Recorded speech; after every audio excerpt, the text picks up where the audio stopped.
दोस्तों कई बार ऐसा होता है हमारी लाइफ में कुछ ऐसे लोग जबरदस्ती घुस आते हैं जिन्हें ना तो हम इग्नोर कर पाते हैं ना जिन्हें एक्सेप्ट कर पाते हैं। ऐसे लोगों को साधारण सी भाषा में कहा जाता है कि बिना वजह के दूसरों की लाइफ में ताक झाक करना। ये कहाँ तक सत्य है? कई लोगों की जिंदगी में ऐसे लोग आते हैं जो अपनी एडवाइस दे जाते हैं, चाहे किसी को ज़रूरत हो या ना हो।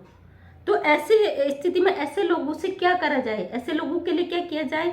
तो कई मेरी बहनों का सवाल था कि हमें कई लोग, बाहर के लोग, हमारे रिश्तेदार या हमारे जो फ्रेंड्स हैं आते हैं, हमें बेवजह की एडवाइस दे देते हैं और हमें एक ऐसे नकारात्मक चीज़ों से बिल्कुल भर देते हैं कि हम उनकी बातों को ना तो इग्नोर कर पाते हैं ना ही एक्सेप्ट कर पाते हैं। देखिए, लाइफ हमारी है, डिसीजन भी हमारे होने चाहिए। जो चीज़ हम अपने लिए करते हैं, हमारी लाइफ में किसी दूसरे का इंटरफियर हम कभी बर्दाश्त नहीं करेंगे। कई बहनें होती हैं, महिलाओं की अधिकतर ये आदत होती है कि वो ज़्यादा ही इमोशनल होती हैं, जज्बाती होती हैं और किसी से ना शब्द कहना या सुनना उन्हें अच्छा नहीं लगता है। किसी से ना और किसी की मतलब अवहेलना करना उन्हें बिल्कुल बुरा लगता है। इसी वजह से कई लोग बेवजह की एडवाइस दे देते हैं। तो कई दोस्तों के मेरे से सवाल थे कि हम किसी भी मंच में जाते हैं तो डर लगता है, हिचकिचाहट होती है, घबराहट सी होती है और हमें इस बारे में एक मोटिवेशन दें। और कई लोग ऐसे होते हैं हमारी लाइफ में जो बेवजह का इंटरफियर कर देते हैं हमारी लाइफ में, अपने एडवाइस को ज़्यादा मान्यता रखते हैं। दोस्तों ऐसा क्यों होता है, इसका रीज़न मैं आज आपको बताने वाली हूँ। अगर आपके साथ भी ये होता है तो वीडियो को देखिएगा, आपको पक्का 100% आपको मोटिवेशन मिलेगा, इन चीज़ों से छुटकारा मिलेगा, मैं इस बात से श्योर हूँ। ज़्यादातर क्या होता है, लोग एडवाइस दे देते हैं, आते हैं हमारे घर पे बैठते हैं, जैसे कि हमारे दोस्त लोग होता है, हमारा फ्रेंड सर्किल होता है या हमारे जान पहचान के व्यक्ति होते हैं, आते हैं हमारे घर में और हम उनको ज़्यादा रिस्पेक्ट देते हैं और उनको चाय नाश्ता खाने पीने के लिए पूछते हैं। उन्हें लगता है कि हमारी जो लाइफ है सिर्फ उन पर डिपेंड है। वो ये चीज़ को नहीं समझते कि अगर हम रिस्पेक्ट कर रहे हैं तो ये हमारी अपनी एक योग्यता है, हम दूसरे को रिस्पेक्ट दे रहे हैं। इसका मतलब ये नहीं कि हम किसी के अधीन हैं या दूसरे की वैल्यू हमारी लाइफ में इतनी है कि हम अपनी वैल्यू को भूल जाएं। इसलिए अपनी वैल्यू सेल्फ है।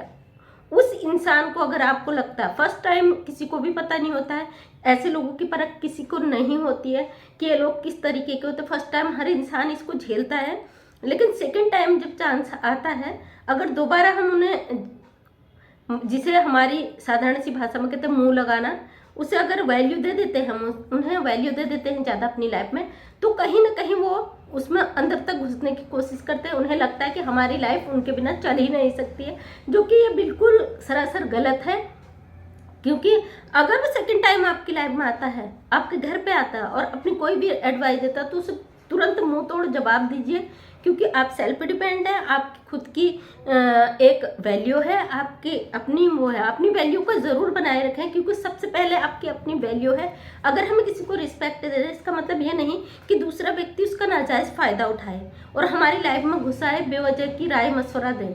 अधिकतर ये आजकल आप देखते हैं, लोग आपको अच्छी तरीके से नहीं, आपकी टांग खींचने पे ज़्यादा तुले रहते हैं।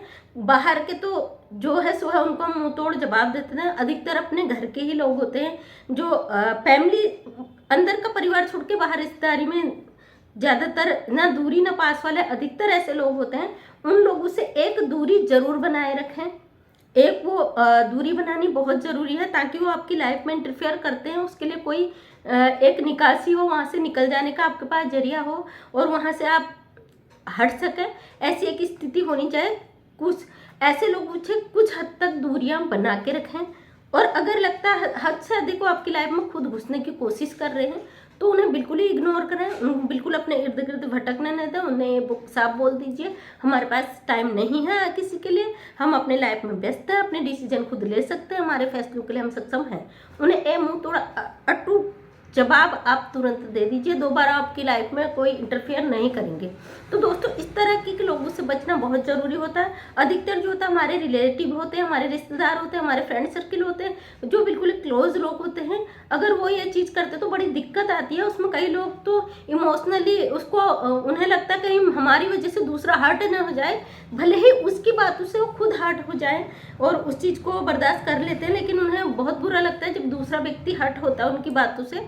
तो कई जगह पे यही रीज़न होता है। ऐसी स्थिति में आप अपनी सेल्फ की एक वैल्यू बनाए रखें, क्योंकि आपके लिए सबसे पहले अपनी खुद की वैल्यू है। अगर आप दूसरे को रिस्पेक्ट देने के चक्कर में दूसरे को हर्ट ना हो ये सोचते हैं, तो कहीं ना कहीं अंदर आपके ये घुटन रह जाती है जो आप खुद को तकलीफ पहुंचाते हो। हम दूसरे को खुशी तभी दे पाते हैं जब हम खुद खुश रहते हैं। दोस्तों मेरी भी यही आदत है। कुछ हद तक मुझे बहुत बुरा लगता है अगर मेरी वजह से दूसरा व्यक्ति हर्ट होता है। कुछ समय तक मैं उसे बर्दाश्त करती हूँ, देखती हूँ, कई समय तक समझाने की कोशिश। जहाँ मुझे लगता है सिचुएशन बिल्कुल हाथ से निकल रही है, तो वहाँ पे फिर मैं उन लोगों से बिल्कुल ही दूरी बना लेती हूँ, जिस वजह से काफ़ी मेरे दुश्मन भी हैं जो बाद में दुश्मनी का भाव रखते हैं। बट फर्क नहीं पड़ता है, क्योंकि ऐसे लोगों को अपनी लाइफ से बिल्कुल निकाल फेंकना ही बहुत ज़रूरी होता है। मेरी बचपन की एक मैं बात बताती हूँ। मेरी क्लास में एक लड़की थी, उसमें मैं 6 या 7th क्लास में थी। तो क्लास में काफ़ी अच्छा बाउंडिंग था, मेरे फ्रेंड सर्किल भी अच्छे थे, पढ़ाई में अच्छी थी, तो लोगों को क्लासमेट्स को ज़रूरत पड़ती थी बुक्स वगैरह लेने के लिए। तो मेरी एक बहुत अच्छी फ्रेंड थी, और जैसे पहले हमारे टाइम में नीचे चटाइयाँ बिछा के बैठा करते थे क्लास में, तो उस समय टीचर लोग मुझे आगे बैठा दिया करते थे। लेकिन जब बैठने की बारी आती थी, वो लड़की हमेशा मेरा बैग उठा के बाहर कर देगी, पीछे कर देगी, और खुद आगे चले जाया करती थी। काफ़ी दिनों तक मैं देखते रही, क्योंकि काफ़ी मैं लोगों को पहले से ही वैल्यू देती थी। मुझे लगता था मेरी वजह से दूसरे लोग हर्ट ना हो। तो एक अच्छी क्लास में सबसे आगे होने के बावजूद मुझे हमेशा पीछे धकेल दिया जाता था। काफ़ी हद तक मैंने उस चीज़ को बनाए रखा कि मेरी वजह से दूसरा दिक्कत ना आए। लेकिन कुछ समय बाद जब ज़्यादा स्थितियाँ क्रिएट होने लगी, मैंने उस लड़की से बिल्कुल दूरी बना ली, और अचानक उससे लगने लग गया जो लड़की सबसे घुल मिल कर रहती थी, सबसे बोलती थी, बाकी सबके साथ उसका बिहेवियर वैसा ही है, लेकिन मेरे साथ बदल गया।